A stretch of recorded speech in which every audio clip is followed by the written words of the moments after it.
Colgate Dental Cream to clean your breath while you clean your teeth and help stop tooth decay, and Luster Cream Shampoo for soft, glamorous, caressable hair bring you Our Miss Brooks, starring Eve Arden.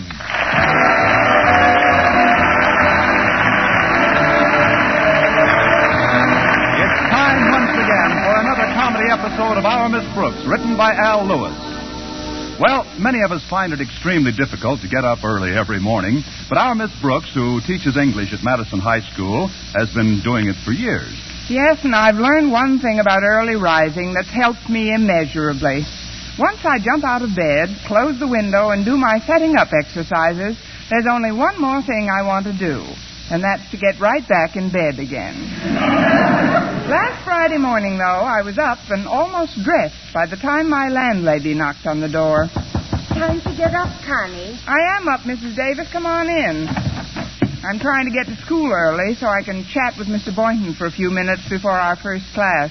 Is Mr. Boynton still as unapproachable as ever, Connie? I guess so, Mrs. Davis. But you know something? During this past week, I've gotten closer to him than ever before. Really, dear? How did you do that? I've been wearing my sneakers to school.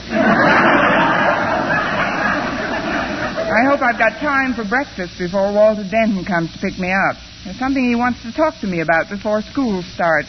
Well, he can talk to you at breakfast, Connie. My goodness, you've got to keep your strength up some way. We both know you don't get enough sleep. Well, I didn't last night. Minerva slept in here with me, and she was very restless. I don't know what's the matter with that cat lately. Between you and me, Connie, I think she's got something. Between you and me, I think she's got several.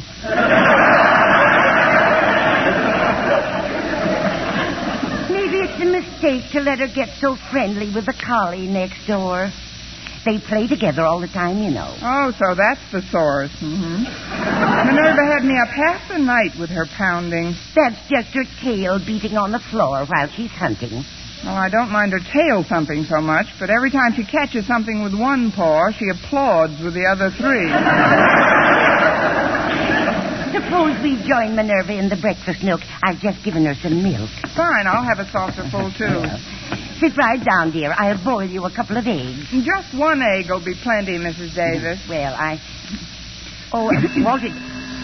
That must be Walter Denton now. Just 6 eggs will be plenty, Mrs. Davis. The door isn't locked. Come in, Walter.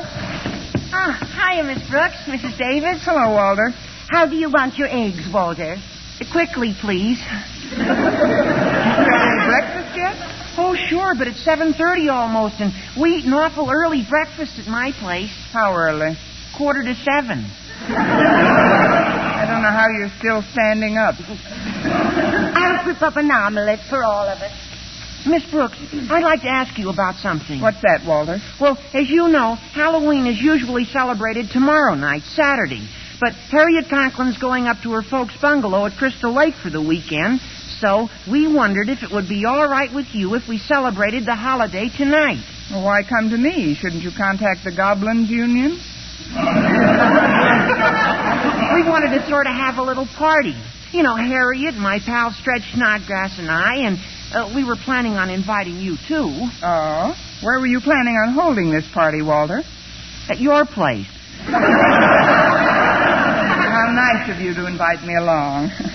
But I'm afraid we couldn't have any Halloween parties here, Walter. After all, I don't own this cottage. I just rent a room for Mrs. Davis. Oh, we've already got her permission.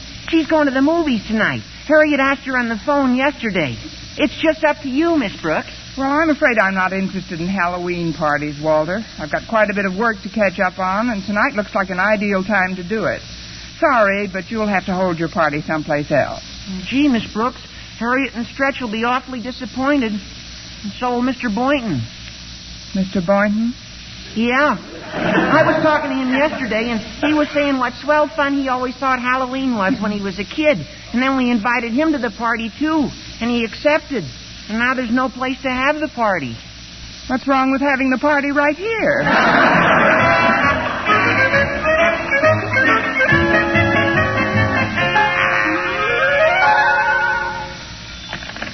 Hello, Principal's office. Osgood Conklin himself speaking. Hello, Osgood. It's me, Martha. We've been married 18 years, woman. I know your name.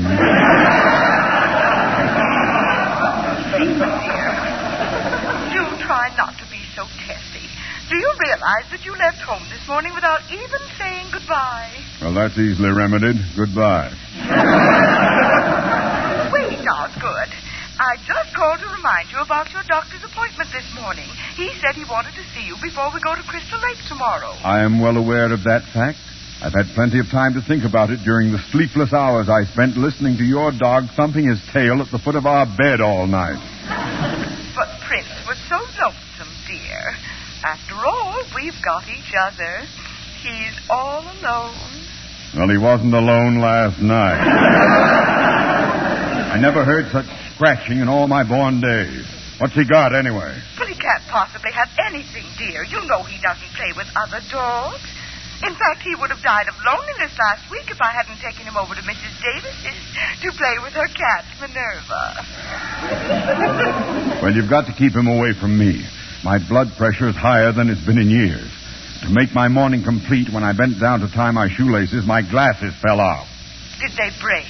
Not until I straightened up and stepped on them. Well, darling, in a couple of days in Crystal Lake, that will make a new man of you. Now go down to the doctor's and get a nice sedative to take with you. Very well, Martha. It's a good thing I have an extra pair of glasses with me, or I couldn't find my way to the door. Now, whatever you do, Osgood, don't break those. Thank you, my dear. I think that's sterling advice. Goodbye. Oh, it's later than I thought. I'd better hurry. So you see, Walt, if we all meet in the cafeteria at lunchtime, we can make the plan for... Oh! Miss Brooks, I presume. Oh, I'm terribly sorry, Mr. Conklin. I didn't see you coming. Oh, dear, I seem to have broken your glasses. Do you have another pair? No, Miss Brooks, I haven't. But perhaps I could get you a long stick and let you smash the windows in my office. You seem to be in quite a hurry, Mr. Conklin. Could I maybe take you somewhere? Who is speaking? Hey, it's me, Walter Denton. Your daughter Harriet's dreamboat. My daughter Harriet's... I'll talk to you later, Miss Brooks. Denton, pick up that shattered glass. Yes, sir. What should I do with it, Mr. Conklin? Eat it, you lame-brained gun! Mr. Conklin's sure in a bad mood today. He looks pretty purple, doesn't he? Even for him. He certainly is excitable. Hi, Walter. Oh, hello, Miss Brooks. Hi. Hello, Harriet. Did you run into Daddy yet this morning? It's in the hands of the insurance company now. His temper's pretty miserable today. Yes, I know. Poor Daddy. He's been depressed all week long. I don't know what it is. We all try to please him. What he needs is some recreation and diversion. Say, I have an idea. What is it, Miss Brooks? Well, instead of my place tonight, why don't we have our Halloween party at your house, Harriet? That way we could surprise your father and cheer him up a little bit. Wonderful. Miss Brooks, you've done it again.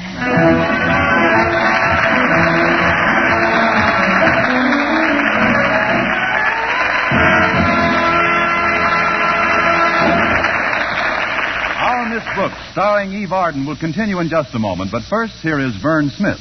Now, proof that brushing teeth right after eating with Colgate Dental Cream helps stop tooth decay before it starts. Continuous research, hundreds of case histories, makes this the most conclusive proof in all dentifrice research on tooth decay. Eminent dental authorities supervise hundreds of college men and women for over 2 years. One group always brushed their teeth with Colgates right after eating. The other followed their usual dental care. The group using Colgate Dental Cream as directed, using Colgates exclusively, showed a startling reduction in average number of cavities, far less tooth decay. The other group developed new cavities at a much higher rate. No other dentifrice offers proof of these results. Modern research indicates decay is caused by mouth acids, which are at their worst after meals or snacks. Brushing teeth with Colgate as directed helps remove acids before they harm enamel. Yes, Colgate contains all the necessary ingredients, including an exclusive patented ingredient for effective daily dental care. So remember, always use Colgate Dental Cream to clean your breath while you clean your teeth and help stop tooth decay.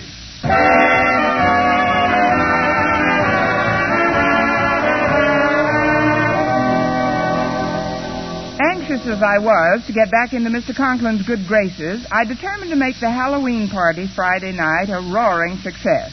I had asked the kids to meet me in the school cafeteria at lunchtime, and the first one to show up was Madison's star athlete, Stretch Snodgrass. Although a whiz on the football field, Stretch's outstanding scholastic achievement occurred during a test last week when he spelled his name correctly. I was having a cup of coffee when he approached my table. Here I am, Miss Brooks. Mind if I sit down? Not at all, Stretch, but wouldn't you like to bring some food over before we discuss the party? Oh, no, ma'am. I already ate. Please, Stretch. I've already eaten. Oh, good. Then we can get right down to business. Walter said he thought we all ought to masquerade as something tonight. That's a fine idea, Stretch. You could come as a student. I got my outfit all set, Miss Brooks. I got some chaps home and spurs and 2 6-shooters that shoot real blanks. I'm coming as Hopalong Cassidy. That is, if nobody minds. Why should anybody mind, unless Roy Rogers shows up? What are you going to masquerade as, Miss Brooks? Oh, I haven't made up my mind yet, Stretch. Of course, every good Halloween party should have a witch. Yes, I might come as a witch. Perfect.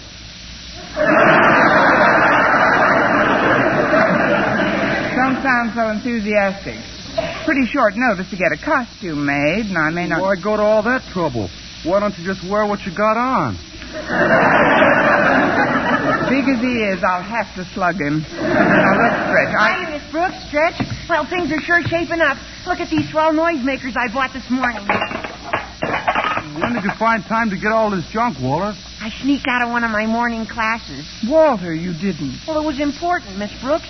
Besides, there's no harm done. Nobody even noticed I was gone. That's what I like, a nice observant teacher. Oh, it wasn't the teacher's fault. You were facing the blackboard at the time. Hey, look at this horn. It's got a siren in the mouthpiece. Listen. Please, Walter, you're in the cafeteria. So what? One more blast like that, and the beef stew will pull over to the right. Now, tell me, how are you going to the masquerade? I got a terrific idea, Miss Brooks. I'm just going to put on an old sheet. Do you think Mr. Conklin will get a kick out of me as a ghost? If he thought it was on the level, it would add 10 years to his life. What are you coming as, Miss Brooks? Oh, I haven't quite decided yet. Any suggestions? Well, just one. I don't want you to think I'm being fresh or anything, but, well, this is going to be a Halloween party, and, well, I'd be glad to furnish you with a broom. I guess I'm a natural for it. Look who's coming over. Oh, it's Mr. Boynton. Hello, Mr. Boynton. Hello, Walter. Hello, Mr. Boynton. Hello, Stretch. Hello, Miss Brooks. Hello, Mr. Boynton. Goodbye, Walter. Goodbye, Stretch. We ain't going nowhere. Stretch. Don't you know the old expression, two's company, three's a crowd? Well, sure I do. But there's 4 of us. Come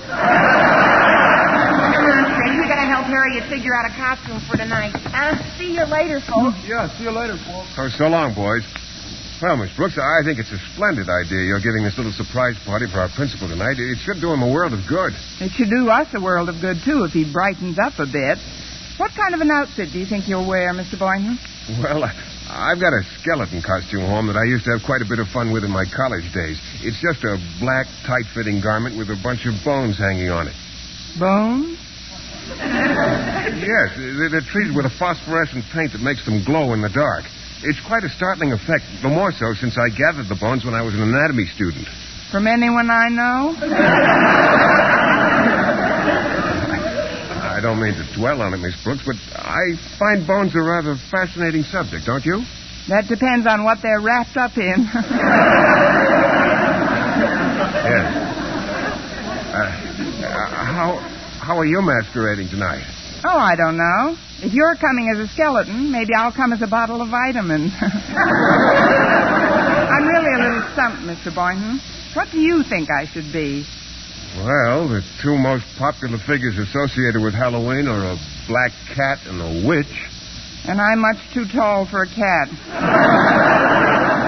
Walter! Oh, Walter! Get a lube job on that broom, boy. Constance Brooks rides tonight.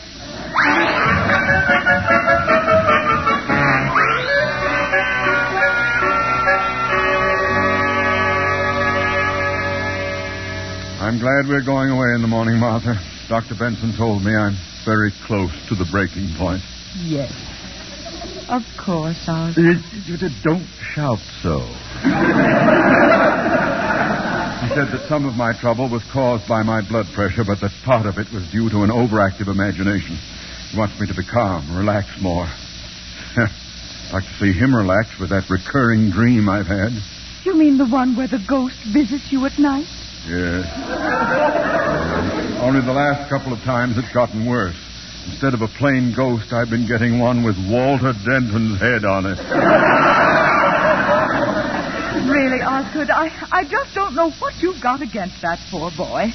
Harriet's very fond of him. Then she should see a doctor, too. Where is she, Martha? Well, she's in her room, dear, getting dressed. She said something about a party tonight. Parties. It's all kids nowadays think about. Well, there won't be any parties at Crystal Lake. There won't be any nightmares either. Why, Martha, do you realize that while I was sitting in the doctor's office today, I saw a bulldog by his desk? A bulldog? It was the shadow of his umbrella stand. But I almost jumped out of my skin before he explained it. Well, things like that happen to people every day, Osgood. Not to me, they don't. At least they'd better not. How do you think the Board of Education would like it if they thought one of their principals went round seeing bulldogs? Just don't mention it to anyone, darling. Now, I'm going to get you a glass of warm milk, and you stay right comfy in your chair till I get back. You're very well. Yes. That thing looked like a bulldog. Martha's right, though. I'd better not mention it to a soul. Now, who in the world can that be? Coming! Good evening, Mr. Conklin. May I come in? There's no tactful way I can refuse you admission. Come in, Miss Brooks. Have the others arrived yet? Others? What others? You'll see when they get here. Is Harriet at home? Yes, she's putting on her party dress. Oh, then you know about it. It should do you a lot of good, Mr. Conklin. There's nothing like a house full of people to get your mind off yourself. A house full of... Miss Brooks, is this party to be given in this house? Of course. I see. Then if you'll excuse me, I'll just take my hat and coat and beat an orderly retreat. But, Mr. Conklin... My doctor has forbidden any excitement whatsoever. Your doctor? This is a fine time to tell me. I mean, I didn't know you were in such bad shape, Mr. Conklin. I am on the verge of a nervous collapse, Miss Brooks. But I don't want to spoil everybody's fun. I'll just leave quietly. Leave? But, Mr. Conklin, where'll you go? What's the difference where I go? I'll just wander around the park like a homeless gypsy. You can't do that. You wouldn't look good in earrings. I mean, you're not a well man, Mr. Conklin. Look, Mrs. Davis is going to the movies tonight. Now, why don't you let me drive you over to our place until I can eliminate the horde of guests who are coming here? You'll love it over there, Mr. Conklin. You'll be able to relax completely. If it will stave off my breakdown, Miss Brooks, it's the least I can do for my family.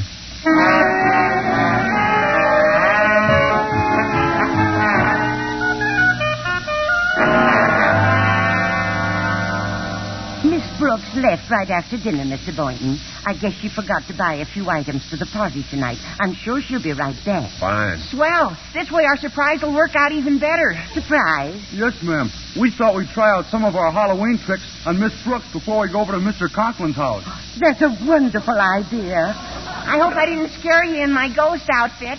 No, I thought you were the laundry man. How do you like my costume, Mrs. Davis? Nice. You've lost weight, haven't you? This is a skeleton suit in honor of Halloween. Isn't that terrifying? And who's this cowboy with you? Oh, I'm Hopalong Cassidy, Mrs. Davis, but I'm really Stretch Snodgrass. I'd never have known. Well, if you'll all go into the house, I'm sure Miss Brooks will be delighted to see you.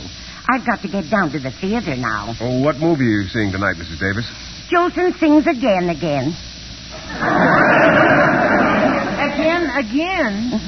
I saw it last week also. Have a nice time, children. What should I do with this bucket of water we're ducking for apples in, Walter? Oh, just put it down by the piano, Stretch. Now, I'll tell you what we'll do. Before Miss Brooks comes back, let's all hide somewhere so we can really surprise her. Good idea, Walter. Now, why don't you get behind that couch? Stretch, you hide behind the kitchen door, and I'll get into the hall closet. Great.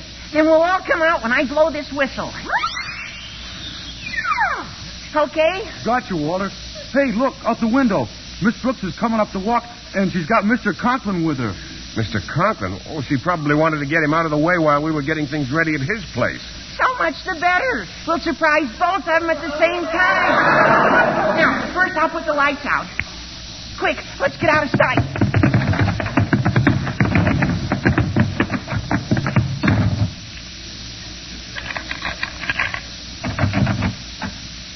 Well, here we are, Mr. Conklin. I guess Mrs. Davis has left for the movies. The lights are all out. But it does seem quite deserted in here. I'll turn on this hall light so you can see to hang your things up in the closet. I'll turn some lights on in the living room while you put your hat and coat away. Thank you, Miss Brooks.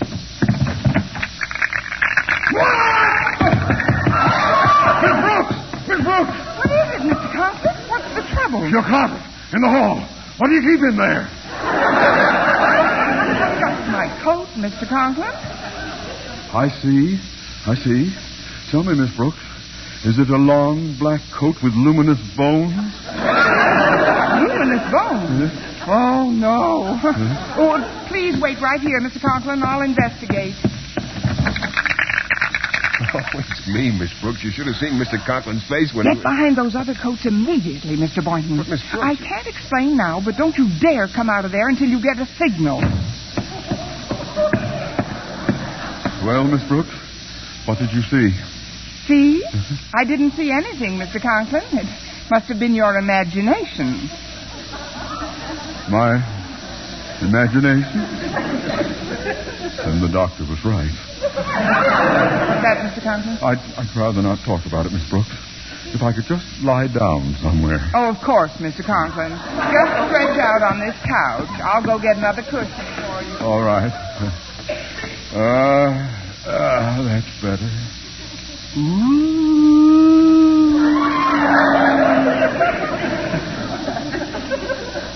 I must be quite a sick man.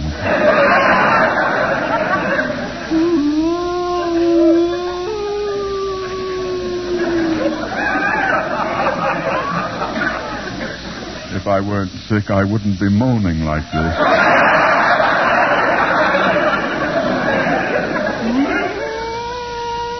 On the other hand, it's better than trying. What am I saying? I'm not the one who's moaning. I've returned. I've come back. Who's that? Where are you? Look behind you. Behind the couch. Behind the... Mr. Conklin, are you all right? What happened? Miss Brooks, how long have I been asleep? Asleep? Yes. You just hit the couch, Mr. Conklin. Which reminds me, maybe you'd better see a good psychiatrist. This screaming of yours can lead to something dangerous. Just do me a favor, Miss Brooks. Look behind that couch. Certainly, sir, if it'll make you feel any better. But I assure you there's absolutely nothing behind this couch. I'm sorry if I startled you, Mr. Conklin, but my cat Minerva's back here. With a sheet? She was making her bed.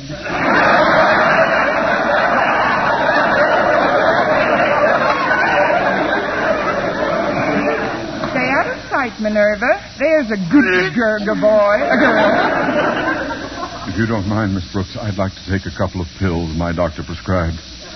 May I have some water, please? Certainly, sir. If you've got an extra pill or two, I'll be happy to join you. Just sit right here, Miss Conklin. I'll go into the kitchen and get some water. No, on second thought, you'd better come with me. I don't want you to get nervous again. Yes, I think you're right, Miss Brooks. Doesn't do for me to be alone lately. Now, where's that light switch? Well, dog might catch if it ain't roundup time.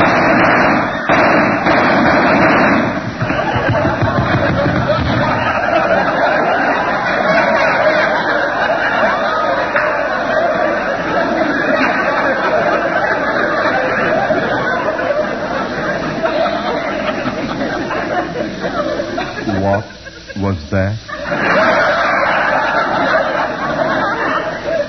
What was what?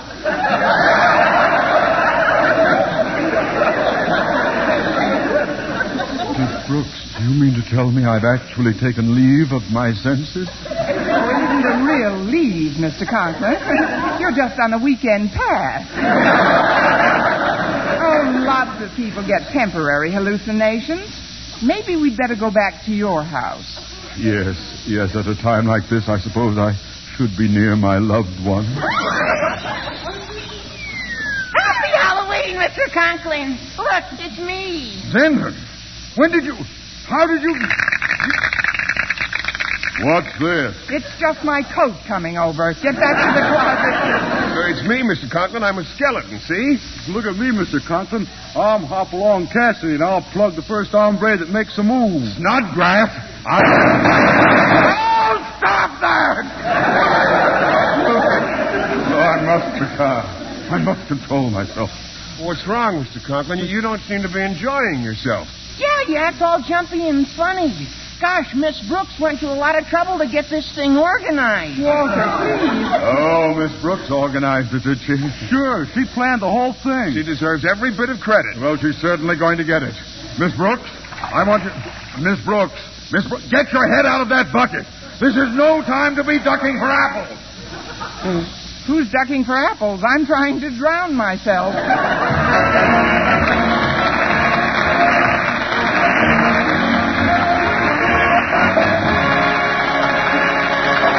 Eve Arden as our Miss Brooks returns in just a moment, but first... Dream girl, beautiful luster cream girl. Tonight, yes, tonight, show him how much lovelier your hair can look after a Luster Cream shampoo. Luster Cream, world's finest shampoo. No other shampoo in the world gives Kay Dumit's magic blend of secret ingredients plus gentle lanolin.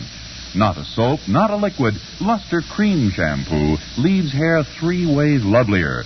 Fragrantly clean, free of loose dandruff, glistening with sheen, soft, manageable. Even in hardest water, Luster Cream lathers instantly. No special rinse needed after a Luster Cream shampoo. So gentle, Luster Cream is wonderful even for children's hair. Tonight, yes, tonight, try Luster Cream shampoo. Dream girl, beautiful luster cream girl. You owe your crowning glory to a luster cream shampoo. And now, once again, here is our Miss Brooks. Well, Mr. Conklin was so glad to find out that the things he thought had been happening to him had been happening to him that he excused us all and hurried home. Shortly afterwards, I excused Walter and Stretch, which left just Mr. Boynton, the parlor sofa, and me. Well, here we are, Miss Brooks. You know, with that lamplight shining on your hair, you're absolutely, well... Yes, Mr. Boynton? Yoo-hoo, folks. What's that? Look, at the window, it's Mrs. Davis with a pumpkin head. Just what I needed. Happy Halloween, Connie. Trick or treat. I've got a trick, Mrs. Davis. Here's 60 cents. Treat yourself to Jolson Sings again. Next week, tune into another another Our Miss Brooks show brought to you by Luster Cream Shampoo for soft, glamorous, caressable hair and Colgate Dental Cream to clean your breath while you clean your teeth and help stop tooth decay. Our Miss Brooks, starring Eve Arden, is produced by Larry Burns, directed by Al Lewis, with music by Wilbur Hatch.